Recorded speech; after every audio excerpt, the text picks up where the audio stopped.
Okay. Thank you, everyone, for joining us. Helping Parents Heal is a non-profit organisation dedicated to assisting bereaved parents to become shining light parents by providing support and resources to aid in the healing process. We go a step beyond other groups by allowing the open discussion of spiritual experiences and evidence for the afterlife in a non-dogmatic way. We also welcome everyone, regardless of religious or non-religious background, and allow for open dialogue. So thank you, everybody, for joining us. I will hand over to Alicia Young, who is our special guest today. She's coming to us from Perth in Australia. Alicia and I did meet in Adelaide when she was here probably a couple of years ago now, but she travels all over the places. I'm sure she will explain. So thank you, Alicia, for joining us. Thank you, Anne-Marie. Thank you for having me and for this opportunity, which I don't take for granted for a moment. And thank you to all our attendees as well. I know you've all got a lot of things demanding your time and energy, and I just don't take for granted that you've made time for this. So thank you. In short, I often say that I'm a journalist who has moved from the headspace of news to the heart space of spirituality. I'm sorry, I'm feeling my voice catch because I should be able to talk about this so formally and professionally, and it just makes my heart swell every time. In short, let me see, I was a social worker for 7 years in the fairly gritty areas of child protection and mental health. Then I went back to college and I became a journalist, and I felt very blessed with that. I've hopscotched around the world being a news anchor and a foreign correspondent and all that sort of stuff. But it was an incident in my 40s that changed everything for me. I had what was called an OBE, an out-of-body experience. Although some people have told me it's also called an STE, or a spiritually transformative experience. But when you do public speaking, STE sounds awfully like STD, which you just don't want to go there. So I'm just going to call it an OBE. In a nutshell, I met the soul of a little boy. I was no more than a go-between. Anne-Marie, I apologise. I feel like I've gone too far in my introduction. Would you like to start with your questions with that? Would you prefer that? Yeah, oh, look, that is fine. It is a natural flow. And we just so everybody knows, I have given Alicia the heads up with some questions. Maybe before we move on to talking about the soul, Bobby, you could actually just mention your 2 books. I know they're in the chat. And thank you. We'll talk a little bit more about the book on signs tonight, I think. But maybe I'll just throw in a personal story before you start talking about the 2 books, about how we met, which is related to the book on signs Divinely Align Me. So I actually saw an ad on one of the Facebook writers groups in Australia, where Alicia had put a very polite, respectful message asking for people who've experienced signs to get in touch if they were interested in contributing a very short snippet, not exactly a story, but an account of their experience for the book that she was then planning and hadn't started writing. So I got in touch with Alicia, and when I found out that she lived in Adelaide, we actually met up. And then I think before we met up, I sent you my story about probably the first really significant sign that I feel that I had from my son, Harry. And I hadn't had a huge number of signs, and certainly this was pretty obvious in many ways. It was quite sort of shockingly obvious. So I contributed that story for Alicia's book. So yeah, maybe if you start by just talking about the 2 books, and then we could sort of backtrack a bit how you started down this path, which is, I think, what you were beginning to tell us. Thank you, Anne-Marie. And yes, your experience with Harry, a very powerful sign. So I really hope we get to, if you're comfortable sharing that tonight, that would be wonderful, because it was one of the earliest stories that I selected for the book because it is so powerful. So my latest books, I've written 7, but my last few have taken on a much more what I call a light spiritual focus. There's no dogma, as you said in your intro. There's no strong religious references or political references or anything like that in my books. The first was Visit from Heaven, which recounts my outer body experience, in which I met the soul of a little boy. He was the son of a dear friend of mine. And I just want to be clear, I was nothing more than a go-between. I am not a psychic person. I respect many people are gifted in that way. I would not count myself among them. I'm simply open. But it was something that changed my life and what I wanted to do with my life. I'm in midlife, and I really had to weigh up after that experience. Do I go public with this? And if you like, we can talk a bit about that later. So that was my first book, was Visit from Heaven, about the little boy Bobby's message of unconditional love, and why he chose me was simply because his mother's naturally profound grief was simply blocking signs that he was sending her. The other, in a more lighthearted way, I guess, my book last year was Divinely Align Me, How Signs in the Universe Keep Us on Our Path. And I've always felt, and by the way, I just want to share these things with you. I never want to tell you how to feel. My business is not to convert you. We all have our own backgrounds, frames of reference, value systems, belief systems. I just want to share with people, and it's always up to you what you accept and what you dismiss, and I respect that.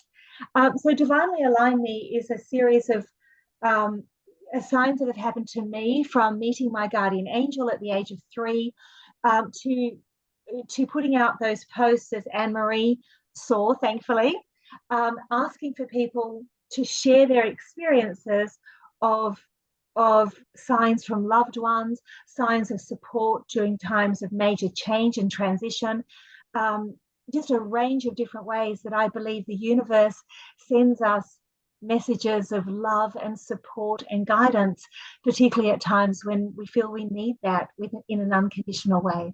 So they're the main 2 books. Thanks, Alicia. Would you like to maybe head back to Bobby? And you mentioned that you think he came through to you because you was perhaps, you were more open than his parents. But what was the nature of his message, really, for those who haven't, because I've read that book, but why, what drove him, I guess, to want to reach out to you? Well, it was a very simple thing. Again, I was nothing more than a go-between. Bobby is the son of a dear friend of mine that I called Jane in the book.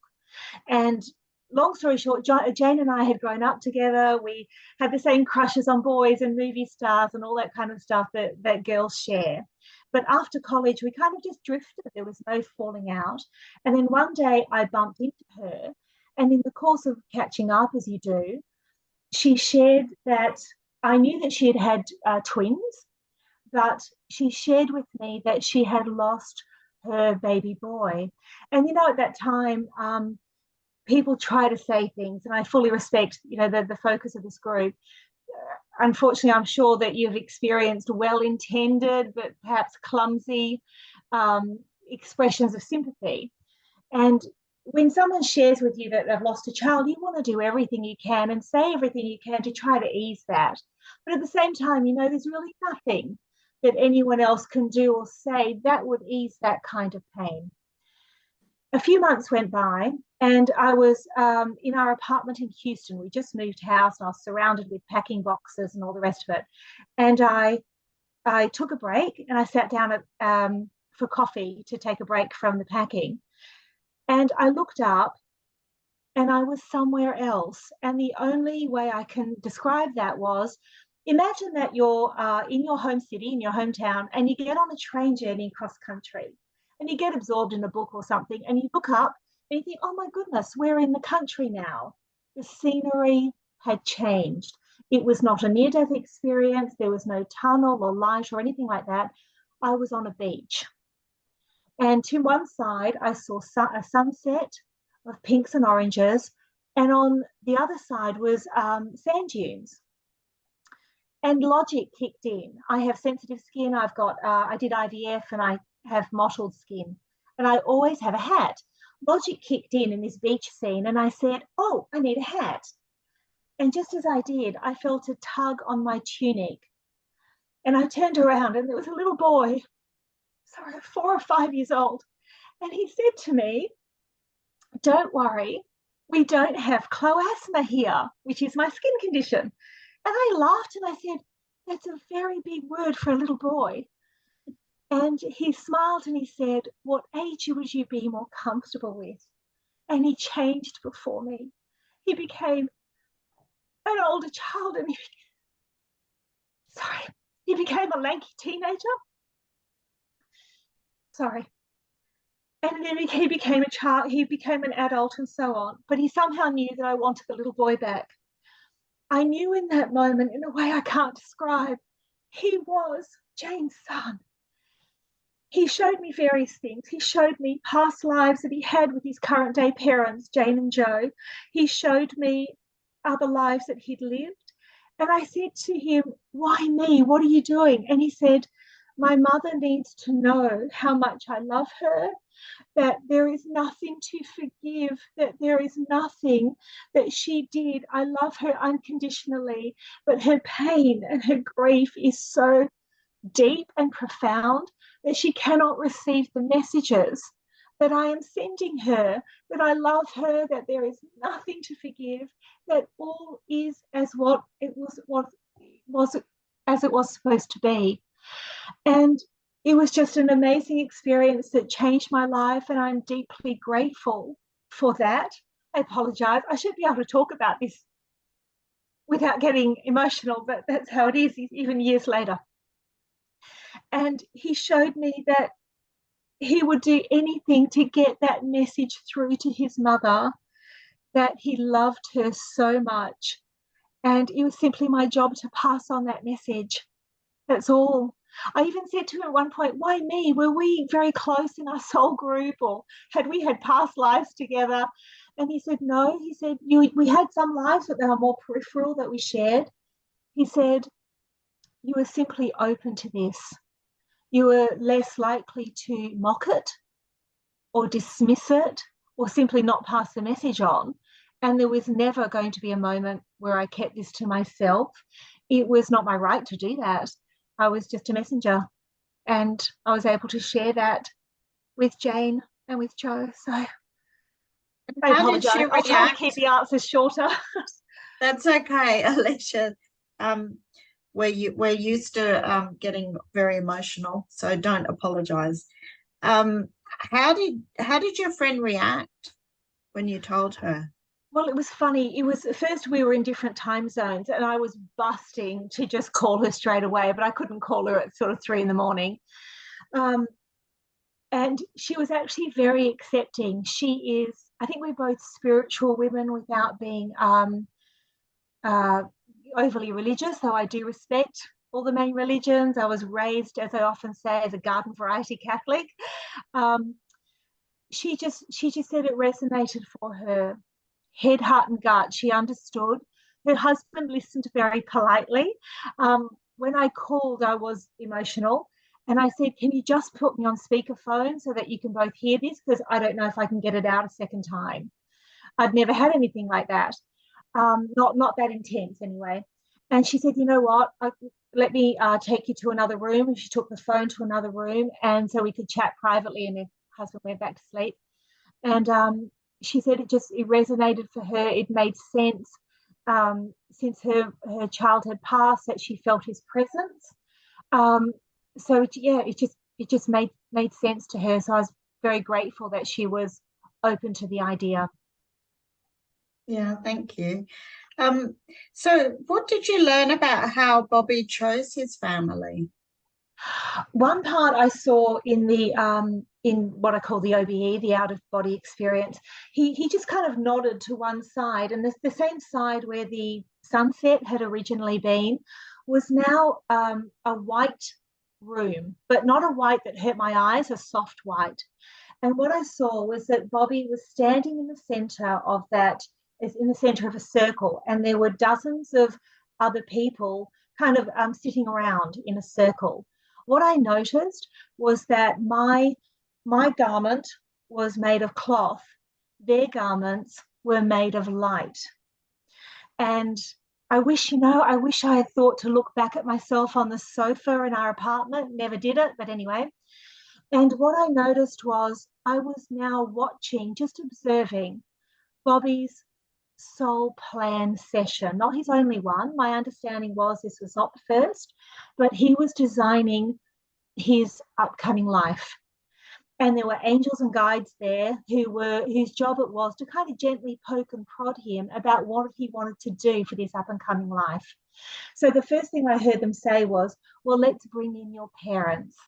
And I saw a man and a woman stand up within this circle of people, and they kind of nodded and smiled at each other, and they came into the center of the circle with him. And they just kind of smiled that they had known each other or recognized each other. And then I saw that he was choosing them to be his parents, and they in turn were choosing to be his mother and father. The free will lesson was a huge one for me to see this in action.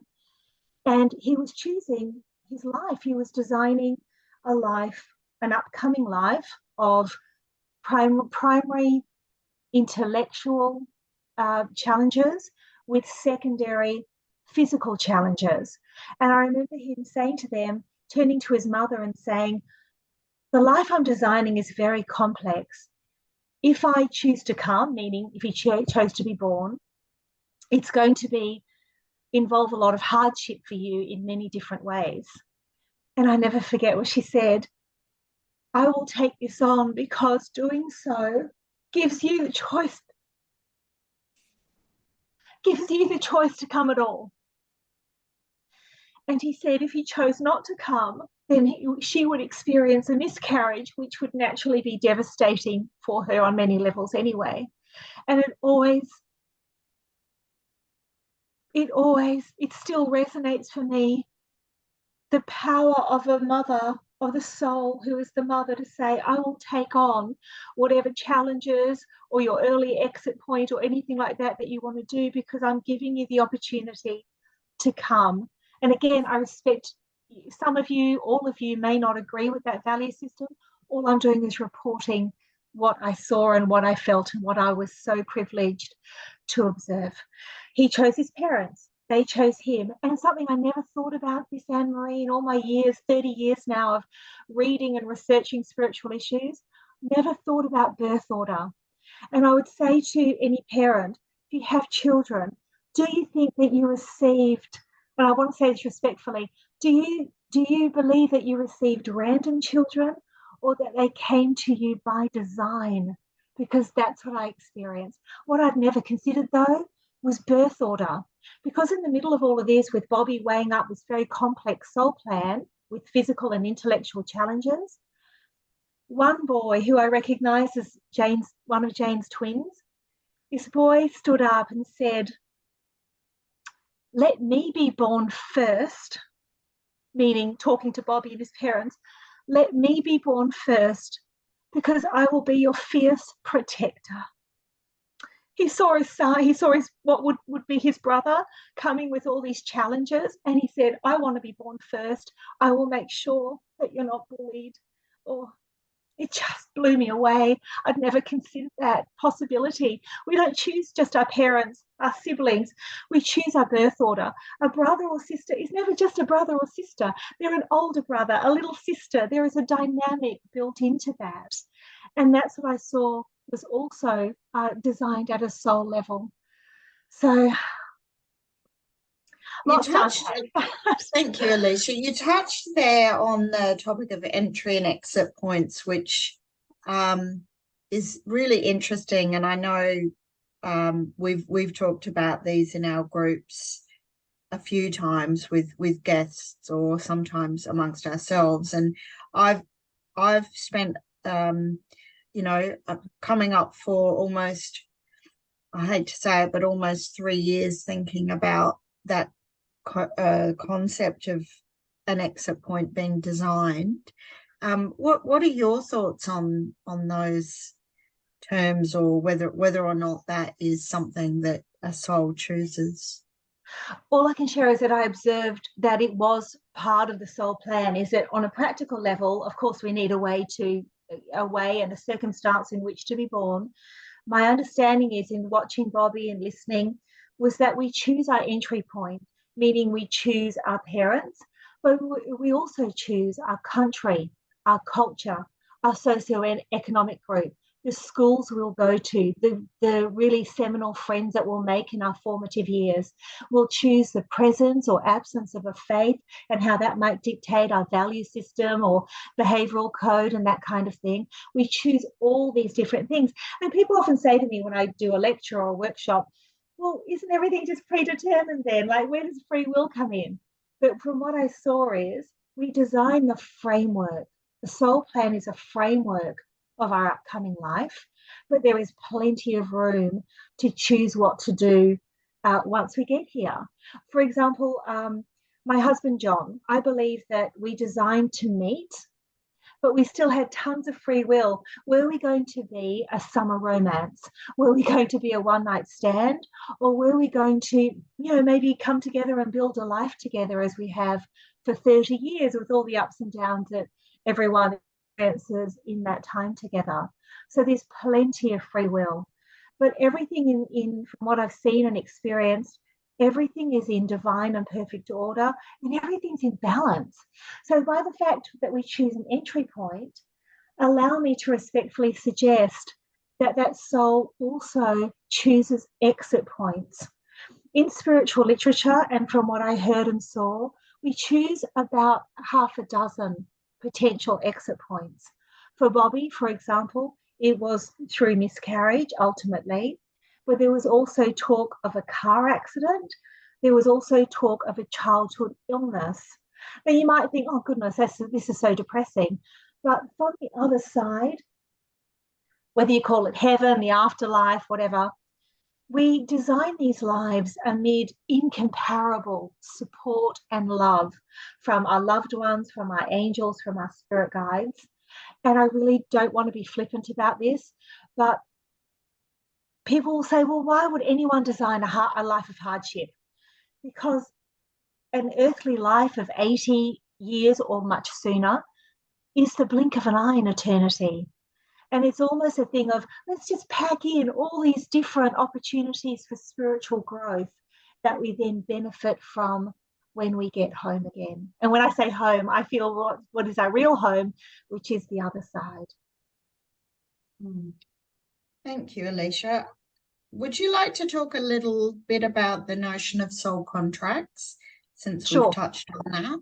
Absolutely. Actually, Anne-Marie, I apologise. Just before I do soul contracts, may I just make one more point about exit points? Yep. Whatever our manner of going, whatever our age or circumstance where we choose as an exit point, we never arrive in this life alone in isolation, and we certainly never leave in isolation, meaning one person's exit point, whether it's a child or an elderly parent or a spouse, is always the intersection of spiritual growth for our loved ones. We never design it in isolation, like, I'm going to go at this age and you can just work it out. There's always a soul contract to say, well, okay, I understand you may be choosing an early departure, far earlier than I would want for you, but I will honor that and I will grow from that experience. Never wishing a moment's heartache on anyone, but knowing how robust the soul is. We make these soul agreements to say, I will honor your choices, I will honor your exit points, and I will grow from that as well. We will have mutual spiritual growth. But if I can perhaps explain a different life theme, if you like. A life theme is like the major lesson you want to learn this time round. Imagine that I've come here this time and I want to work on a life theme of emotional independence. I want to learn about how resilient I can really be here. I want to learn about how strong I am, my inner strength. I want to tap that. If I want to work on a life theme of emotional independence, I can choose two things. I can choose to be born into a family of cheerleaders who praise my every move, which probably sounds kind of nice, but not necessarily a great environment in which to stretch and grow. Or what if I chose, with my theme of emotional independence, I chose a soul contract with the woman who's going to be my mother. And I say to her, I want to work on emotional independence this upcoming life. I want to ask you to be critical of me, and I want to ask you to be critical of my life choices. And in doing that, at my behest, you are going to gift me an opportunity. I'm either going to crumble under your criticism and not really discover my emotional independence, or I'm going to rise above it and see my worth, which may not appear in your eyes, but absolutely appears in my own. And in that way, I set up a soul contract for mutual growth on both sides. So I would ask anyone, if you take in the next day or two, if you think about the key people in your life, ask yourself, what if the people who have caused me the most pain in my life were actually doing so at my behest, so that I am given the opportunity to learn and stretch and grow and discover my own strength and value in that way. It's what I call the actor factor in the book. You know, Shakespeare said, the world's a stage, we're all actors. What if these people are acting a role and we get to decide how we react to that? Something to consider. Thanks. Do you think soul contracts can be broken by free will or absolutely other things? So I often wonder about whether there's such a thing as accidents when we're talking about life-altering topics. Sure. I believe this is only my opinion. I sincerely believe there is no such thing as an accident. What appears certainly to be an accident to us in the earthly realm has been the possibility. The possibility has been coordinated on the other side for nothing but mutual growth and spiritual evolution. And we design these lessons not for the suffering it entails, but for the spiritual growth it affords. Please let me just say that again, not for the suffering it entails, but for the spiritual growth it affords. Because people say to me, why would anyone ever want to design, for example, to be attacked or kidnapped or goodness knows those kind of headline stories that we all hear about? But it's, again, an earthly life is the blink of an eye compared to the other side. And we know that we are playing roles here. And when we consider that we're actors in a big play, it can help take the sting out of things. People say to me, well, why consider soul plans at all? You know, what's the benefit of it? I believe there's a couple of things. When we consider things from a soul plan perspective, we can feel less ambushed in life. Have you ever had a moment in your life where you just feel, I cannot catch a break? Things are just coming at me in all directions, and all I can do is kind of, try to keep a buffer and an even keel. So it can take the feeling of being ambushed. And it also moves us from a point of being victims where things are happening to us to but more of an architect or a designer of our own life. Because if you can imagine any moment in your life, whether personal or professional, where it's caused you a lot of angst, you can turn around and say, what if I agreed that the possibility of this would unfold? How powerful a soul am I? What does that say about my inner strength and what the ways I will grow? I may not have chosen to do it this way, and I could have learned the life themes and lessons in a far less painful way, but it's a way of going through it at a time that helps us later. I beg your pardon, Anne-Marie, I'm sorry. You asked if soul contracts could be changed. From what I observed and what I've read, but what I experienced, absolutely they can change. We come here, we have free will. For example, my husband and I chose not to have children. But long story short, I am an egg donor and I have two biological children, a daughter, gosh, she's 25, and a son, 21.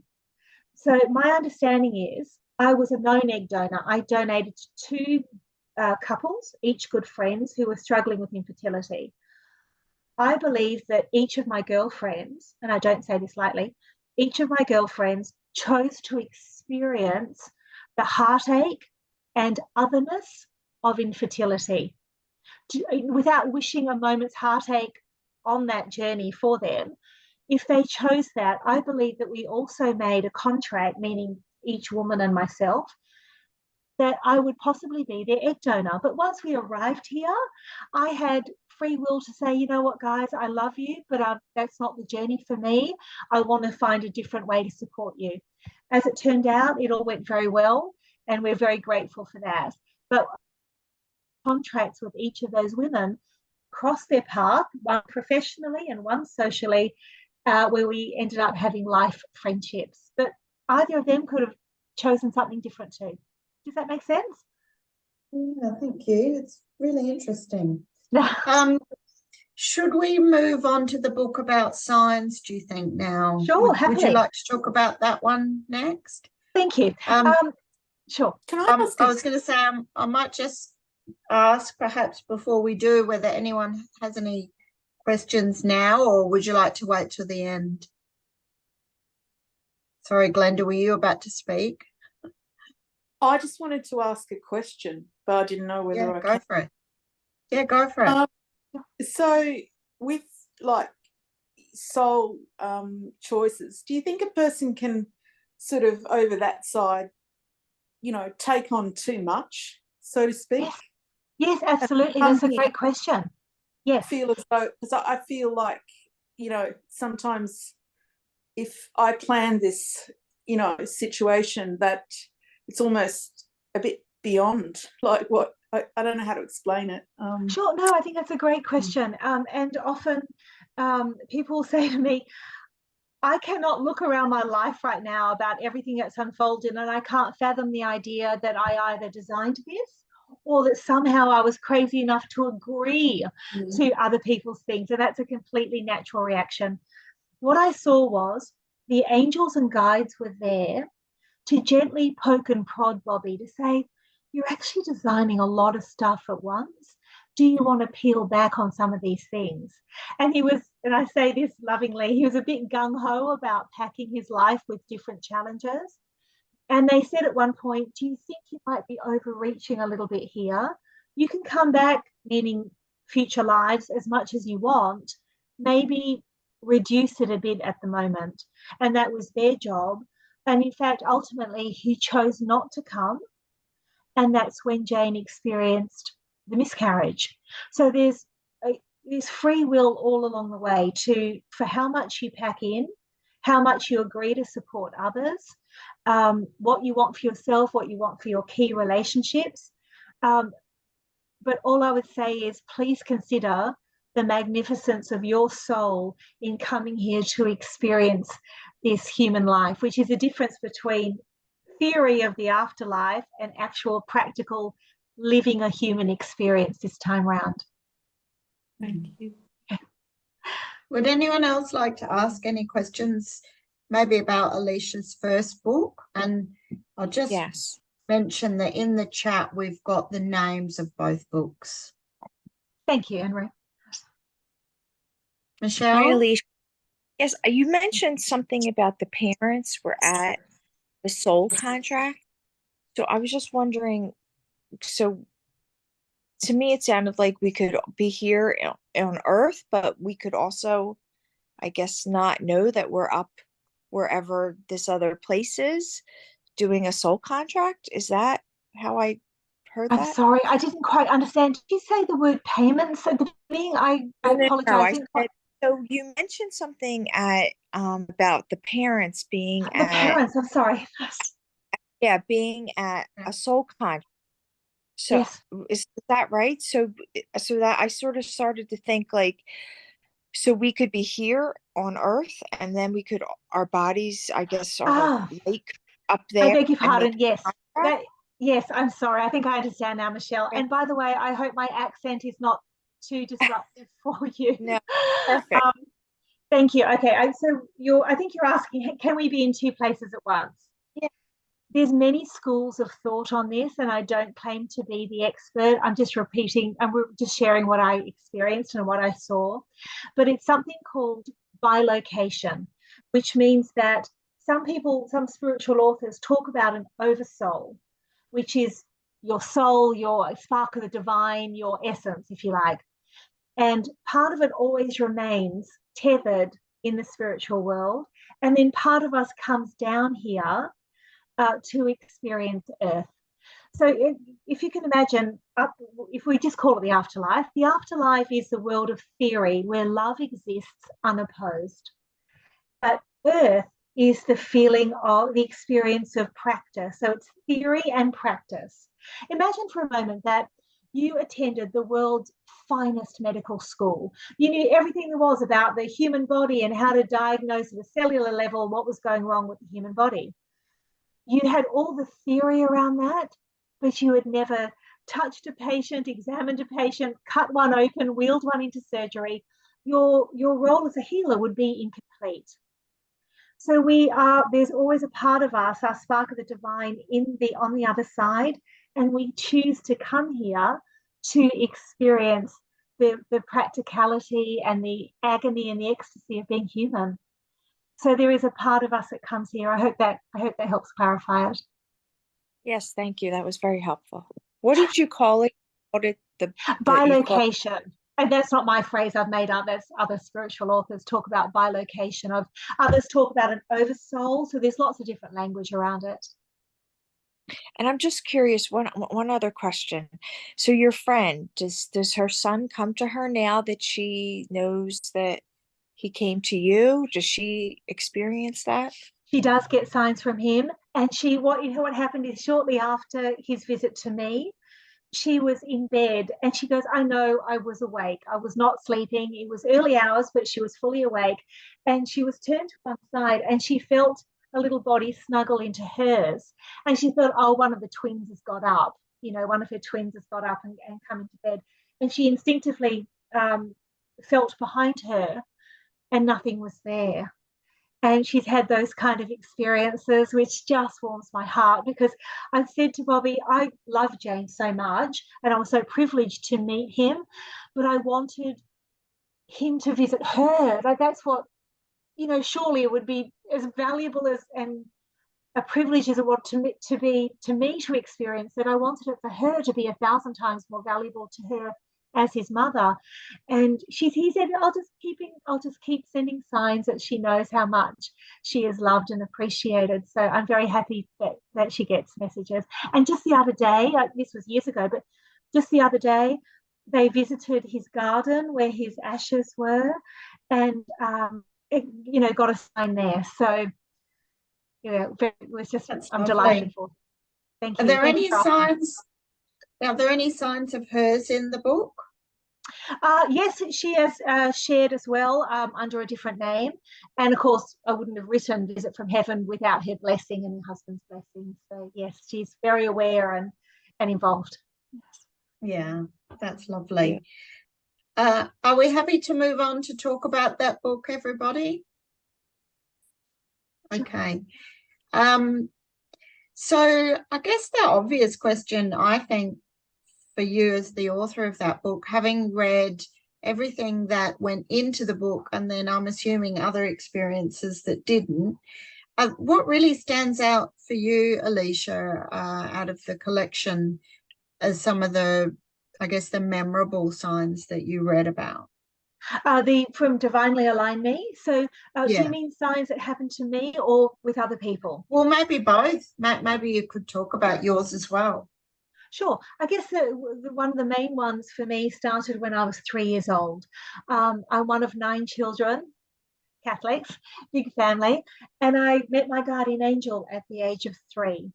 I remember the family had been out for the day. We were all squashed into the car. Most of us were squashed into the car with mum and dad in the days before seatbelts. It was a long day. We just almost got home, and mum and dad said, we have one more stop to make. Your big sister's in charge. We'll be back soon. And for years later, my mother said, I do not know how you managed to get out of that entanglement of arms and legs with so many children in the car, but I was determined to join them. And I remember squeezing out of that car and beginning to run across the street. I remember screams. I remember cars blaring their horns. And I was, trying to get to mum and dad. And I felt a hand on my shoulder, and I looked up, and there was a man of just a beautiful, tanned, weather-beaten face with the most crinkly skin and beautiful eyes, and with the no filter of a 3-year-old. I looked up and I said, "You're my guardian angel." And he pulled me back from the curb. He smiled and he nodded and he faded away. And then, of course, it was all taken over by, I was surrounded by grown-ups and things like that. So I just knew at a young age that I was open to angels. I was raised, but I knew head, heart, and gut. I can remember decades later just how powerful that was and how loved I was, and that he pulled me back. He physically pulled me back from that road. So it was great. But I remember a different one on a lighter note, not life-threatening. My husband and I were in La Jolla, California, years ago on Thanksgiving, and we didn't know anyone there, but we'd gone there for the holiday, and we were taking a walk around, and we kind of got lost in our thoughts. And my imagination, with speaking and writing and things, can get a bit carried away. And I thought, I want to know if I'm supposed to write and speak, just speak more, do more public speaking and things like that. And in my imagination, I said, oh, look, I could speak with Deepak Chopra or Oprah, or the Oprah Chopra, as we call it. That would be wonderful. Show me a sign if I'm supposed to keep going with my speaking. And we turned a corner, we're coming up a little hill, and a person is walking toward me that looks oddly familiar. And I thought, I know this person, but, we're in La Jolla and we don't know anyone else in this town. As the person got closer, it was Deepak Chopra right there in front of me. I so wanted to fangirl him, but I didn't. And I just kept walking, saying, I love what you do. I respect what you do. And he was very gracious. So I'd asked for a sign. I'd actually mentioned Oprah and Deepak Chopra, and there he was in front of me moments later. So I just feel like the universe is a magical place, and it can reach us with tailor-made signs if only we will give it permission to do that. Through the law of free will, we have to involve, whether you call it angels or spirit guides or just the cosmos, we have to give permission for those signs to make it into our consciousness. Otherwise, the universe will respect our decision to go it alone, for whatever reason. So I hope. But Anne-Marie, if you're comfortable, I would love you to share Harry's sign, because I said it's one of the earliest ones I put in the book. Yeah, thank you. I was just going to say before I do that one of the things that really struck me when I was reading the book is how you weave in your acceptance of signs into every day of your life. And I think, obviously I noticed that because I know we hear often that those of us who don't see very many signs, that they're probably there, but we're not seeing them. They're always there. They're always there. The tap is never turned off.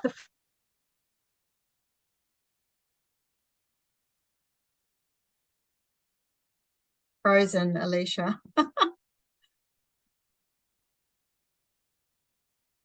Is anyone else still there? Is it me?